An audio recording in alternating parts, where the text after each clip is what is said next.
নমস্কার বন্ধুরা, welcome to WB sports studio. আশা করি তোমরা সবাই সুস্থ ও ভালো আছো। তো আজকের এই ভিডিওতে মোহনবাগান এবং ইস্টবেঙ্গল কলকাতার দুই প্রধানকে নিয়ে কয়েকটি গুরুত্বপূর্ণ আপডেট দেওয়ার আছে। সেই জন্য তোমাদের কাছে অনুরোধ, ভিডিওটি শেষ পর্যন্ত দেখবে। ও যারা চ্যানেলে প্রথমবার এসেছো, চ্যানেলটি অবশ্যই সাবস্ক্রাইব করে যাবে।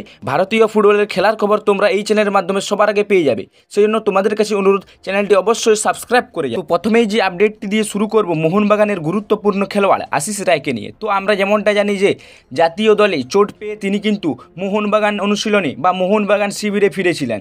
তো সেই চোট নিয়ে তিনি কিন্তু দীর্ঘদিন ধরেই অনুশীলন করেননি পুরো দলের সাথে।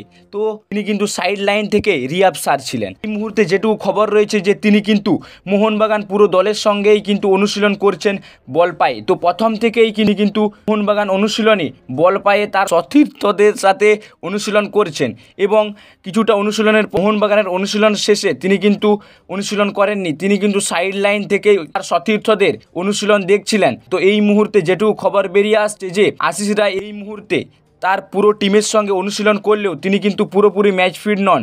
সেই কারণে মোহনবাগানের যে পরবর্তী ম্যাচ রয়েছে চেন্নাইয়ের বিরুদ্ধে, সেই ম্যাচে কিন্তু আমরা দেখব দীপেন্দু বিশ্বাসকেই প্রথম থেকে শুরু করতে। এর পরের যে আপডেটটা দেব ইস্টবেঙ্গলের গুরুত্বপূর্ণ ডিফেন্ডার হেক্টর উইস্টেকে নিয়ে। তো এই স্প্যানিশ ডিফেন্ডার তার কিন্তু চোট ছিল এবং সেই চোট তিনি কিন্তু তার দেশ থেকে চিকিৎসা করিয়ে ফিরেছিলেন ইস্টবেঙ্গল অনুশীলনে। তো সেই ইস্টবেঙ্গল অনুশীলনে এখনও পর্যন্ত তিনি কিন্তু সেরকম ছন্দে ফিরেননি এবং সেরকমভাবে অনুশীলনে তিনি কিন্তু করেননি। তো এই মুহূর্তে যেটুকু খবর বেরিয়ে আসছে তার যে চোটটি ছিল সেই চোটটি এখনও পুরোপুরি ঠিক হয়নি। তো এই মুহূর্তে ইস্টবেঙ্গলের যে পরবর্তী ম্যাচ রয়েছে নর্থ ইস্টের বিরুদ্ধে, সেই ম্যাচে কিন্তু অ্যাভেলেবেল থাকবেন না হেক্টর উইস্টে ছাড়াই কিন্তু দল নামাবে অস্কার ব্রুজন।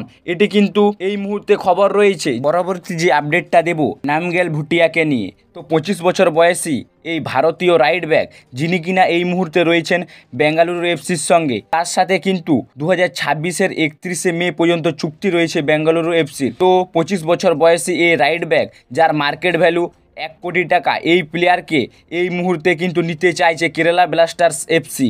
তো যেহেতু তার সঙ্গে 2026-এর 31শে মে পর্যন্ত চুক্তি রয়েছে বেঙ্গালুরুর, চুক্তি থাকলেও উইন্টার ট্রান্সফার উইন্ডোতে 25 বছর বয়সে এই ভারতীয় রাইট ব্যাককে নিতে চাইছে কেরালা ব্লাস্টার্স এফসি। গেম টাইমের অভাবে কিন্তু দল ছাড়তে চান নামগেল ভুটিয়াকে যদি মোহনবাগান এই উইন্টার ট্রান্সফার উইন্ডোতে নিতে পারে তাহলে কিন্তু রাইট ব্যাকে অপশন বাড়বে মোহনবাগান দলের। তো মোহনবাগান দল যদি এই নামগেল ভুটিয়াকে নেয় তাহলে কিছুটা হলেও রাইট ব্যাকে শক্তি বাড়বে মোহনবাগানের। তো উইন্টার ট্রান্সফার উইন্ডোতে কোন দল নামগেল ভুটিয়াকে সাইন করায়, এটাই এখন দেখার বিষয়। তো এর পরের আপডেট ইস্টবেঙ্গলকে নিয়ে। তো ইস্টবেঙ্গলের একটি বড় আপডেট যে তাদের দুই প্লেয়ার নাওরেম মহেশ এবং নন্দা দুজনেই কিন্তু রেড কার্ড থাকার জন্য পরবর্তী ম্যাচ নর্থ ইস্টের বিরুদ্ধে কিন্তু সাসপেন্ড থাকছেন। তো এই ম্যাচে কিন্তু কোচ অস্কার ব্রুজন নন্দা এবং নাওরেমকে এই ম্যাচে পাবে না। তো এটাই এখন দেখার বিষয় যে অস্কার ব্রুজন তিনি কিরকম দল সাজান।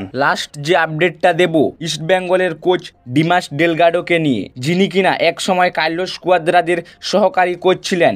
তো কার্লোস কুয়াদ্রাদ পদত্যাগ করার পর ডিমাস ডেলগাডোকে ছেড়ে দিতে চেয়েছিল ইস্টবেঙ্গল ম্যানেজমেন্ট। তো ডিমাসের যে বাকি টাকা ছিল সেই টাকা ডিমাস নিয়ে যেতে চেয়েছিলেন, কেননা তার সঙ্গে কিন্তু চুক্তি ছিল ইস্টবেঙ্গল সেই সময় তাকে কিন্তু রেখে দিয়েছিল তাদের জুনিয়র টিমের জন্য। তো ডিমাস ডেলগাডো এই মুহূর্তে যেটুকু খবর বেরিয়ে আসছে যে তিনি কিন্তু ইস্টবেঙ্গলের সঙ্গে সম্পর্ক ছিন্ন করতে চাইছেন। তো এই মুহূর্তে যেমনটা খবর যে তিনি খুব শীঘ্রই অফিসিয়ালভাবে ইস্টবেঙ্গলকে বিদায় জানাতে চলেছেন। তো আজকের এই ভিডিওতে তোমাদেরকে এই আপডেটগুলোই শেয়ার করার ছিল।